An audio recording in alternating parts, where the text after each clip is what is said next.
बुखारी साहब, क्या लग रहा है अगले हफ्ते काफ़ी सारी अहम डेवलपमेंट्स हैं, लेकिन सबसे इस वक्त जो सबसे ज़्यादा जो निगाहें हैं वो तो जो मुज़ाकरात चल रहे हैं हुकूमत और तहरीक इंसाफ के दरमियान उस पर हैं।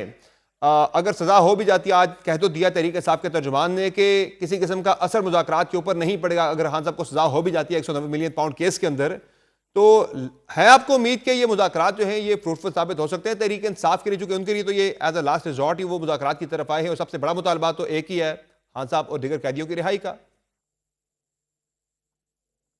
देखिए, पहली बात तो यह है कि ये बहुत अच्छी बात है कि दोनों पार्टियां जो हैं वो बिलाखिर बैठ गई हैं मुज़ाकरात की टेबल पे, जिसको डिनाई किया जा रहा था पिछले 2 साल से। क्या एक तरफ जो है बार बार पहले मुतालबा कर रही थी कि आप आइए, आके बैठ जाए हमारे साथ, पीटीआई डिनाइल मोड में थी, लेकिन अब बिलाखिर जो है दोनों जमातें जो हैं बैठ गई। ये एक अच्छा ओमन है, सियासी मामला जात जो हैं वो सियासत की टेबल के ऊपर ही बैठ के हल हो तो बेहतरी होती है।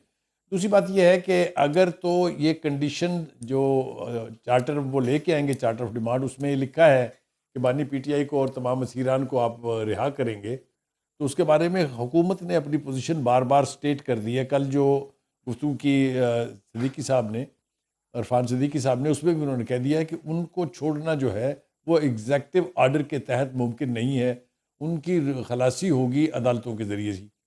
दूसरी बात यह है कि बाकी के तमाम असीरान को छोड़ दिया जाए जिनके ऊपर मुकदमा चल रहे हैं, कुछ के ऊपर मिलिट्री कोर्ट में हैं, कुछ के ऊपर सिविलियन कोर्ट्स में चल रहे हैं।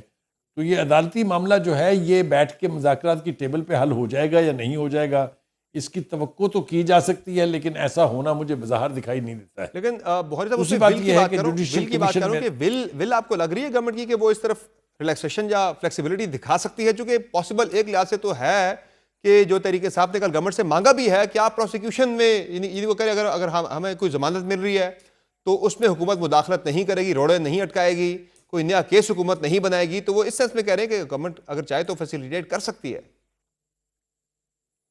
बिल्कुल ठीक है, लेकिन ये इसका सारा दारोमदार जो है कि वो इस पर है कि ये मुज़ाकरात किस रफ्तार से और किस सिमत में बढ़ते हैं। जी हाँ, अगर तो दोनों तरफ का रवैया जो है डुसाइल है, वो चाहते हैं कि मामला हल हो जाए, तो यकीनी तौर पे कोई ना कोई हल इसका निकल सकता है। सही लेकिन अगर ये समझा जा रहा है कि जी ये मुज़ाकरात एक हफ्ते में ख़त्म हो जाएंगे और 8-9 दिन के बाद बानी पीटीआई जो है वो मरगला घर शिफ्ट हो जाएंगे अपने एक आज़ाद शहरी के तौर पे, ऐसा तो मुझे दिखाई नहीं देता। जब सलीम बुखारी साहब, हुकूमत को तहरीक इंसाफ क्या दे सकती है अगर हुकूमत मान लेती है, बिलफर्ज जो तहरीक इंसाफ का बड़ा मुतालबा है खान साहब की और दीगर कैदियों की रिहाई, उस पर अगर गवर्नमेंट एक फ्लेक्सिबिलिटी दिखाती है, तो हुकूमत तहरीक इंसाफ से क्या ले सकती है? देखिए, जहां तक हुकूमत का ताल्लुक है, उसने जो कुछ लेना था वो तो ले चुकी है ऑलरेडी। अगर आप ये देखें कि जो मुज़ाकरात की टेबल पर कल गुफ्तगू हुई है उसमें 2 मुतालबे हैं, बानी की रिहाई है, असीरान की रिहाई है, और दूसरा जुडिशल कमीशन है। इसमें से इंतखाब और 26वीं तरमीम तो खत्म हो गए, उसका तो जिक्र ही नहीं किया उन्होंने। ये बहुत सिग्निफिकेंट बात है। तो हुकूमत को तो जो मिलना था वो मिल चुका है। अब तो देखना यह है कि बानी पीटीआई के लिए, उनके बाकी जो साथी हैं उनकी रिहाई के लिए और जुडिशल कमीशन के लिए मुझे ये तवक्को है कि जुडिशल कमीशन भी बनाने पर वो आमादा हो जाएंगे, इसलिए कि एविडेंस जो है उसके एतबार से हुकूमत ये समझती है कि वो बहुत क्रेडिबल और बहुत ही सॉलिड यानी प्रूफ जो है वो उनके पास है कि 9 मई का वाक़या किसने किया था और 26 और 24 नवंबर का वाक़या किसने किया था। तो जहाँ तक हुकूमत का ताल्लुक है, उसको तो लेजिटिमेसी मिल गई, उसका तो इलेक्शन मान लिया उन्होंने, इसलिए कि इसका कोई मुतालबा नहीं है कि आप इलेक्शन को अंडू करेंगे या हमारा मैंडेट वापस करेंगे। सिमिलरली 26वीं तरमीम, किधर है तज़किरा उसका, जो इतना बड़ा कंट्रोवर्शियल इशू था, फॉर गॉड सेक, दोनों चीज़ों से वापस हो गए। तो हुकूमत को तो जो मिलना था, बल्कि मैं समझता हूँ हुकूमत को तो ज़्यादा मिल गया है। अब देखना यह है कि पीटीआई को क्या मिलने जा रहा है। I think that's important. Interesting है ये आपका तजिया बुखारी साहब, लेकिन ये बताएं कि इस सारे प्रोसेस में जो सबसे बड़ा मुतालबा तहरीक इंसाफ का, खान साहब की रिहाई, वो आपको मटेरियलाइज होता हुआ नजर आ रहा है इस मुज़ाकरात के जरिए? ऐसा कुछ चांस नजर आ रहा है आपको? फौरी नहीं, लेकिन ये ग्रेजुअली ये नौबत इस हद तक आ सकती है कि उनकी रिहाई किसी सूरत से, चाहे वो जमानतों के ऊपर वापस आए और बाद में अदालतों में केसेस जो है एक एक करके ख़त्म हो, कोई रास्ता निकल सकता है। लेकिन मैंने आपको जो बात बताई है वो मैं बिल्कुल कन्विक्शन के साथ कह रहा हूँ कि हुकूमत को जो बुनियादी तौर पर तरीके इंसाफ से चाहिए था वो तरीके इंसाफ उन्हें दे चुकी है। अब हुकूमत ने देना है, और हुकूमत ने भी अपनी मर्जी से नहीं देना है, आपको मालूम है वो कहाँ से आना है। ऐसा ही है। तो वो मुज़ाकरात का होना इस बात की दलील है कि वो लोग भी ऑन बोर्ड हैं। तो लगता है कि कुछ ना कुछ इस हवाले से पेशरफ्त हो सकती है। आप कुछ ऐड करना चाह रहे हैं? जी बुखारी साहब।